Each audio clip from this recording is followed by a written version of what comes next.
আমরাও বিশ্বাস করি যে শেখ হাসিনা আসলে বাংলাদেশ আসবে, তবে সেই শেখ হাসিনা আসামি হিসেবে আসবে। চেতনার বাণিজ্য করতে যদি কেউ রাস্তায় নামে তারা অনিবার্যভাবে বিপদের মধ্যে পড়বে। দেখুন, মিছিলগুলি যে স্টাইলে হয়, আপনি পুলিশ দেখবে না, ছাত্রদল যুবদল দেখবে না, কেউ দেখবে না। দোকানদার দোকানের শাটার খোলার আগেই তারা দৌড় দিবে। আপনার আবার ওনারা দৌড়াচ্ছে আর বলতেছে যে শেখ হাসিনার ভয় নাই, রাজপথ ছাড়ি নাই। ঠিক আছে, দৌড়াচ্ছে, সে কিন্তু দৌড়াচ্ছে। আবার যে কি স্লোগান দিচ্ছে, শেখ হাসিনা আসবে, কি বাংলাদেশ আসবে, এই ধরনের। আমরাও বিশ্বাস করি যে শেখ হাসিনা আসলে বাংলাদেশ আসবে, তবে সেই শেখ হাসিনা আসামি হিসেবে আসবে এবং বাংলাদেশের মানুষ আসবে।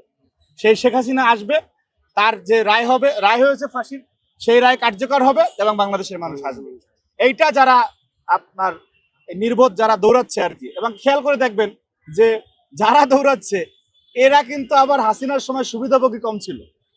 এদেরকে এই যে দানবরা বাংলাদেশের মানুষের অর্থের টাকা, শ্রমের ঘামের টাকা, হাজার হাজার কোটি টাকা, lakh lakh, million million, trillion টাকা যারা বাইরে পাচার করেছে, ওইখান থেকে কিছু টাকা পয়সা দিচ্ছে, এরা লাফাচ্ছে।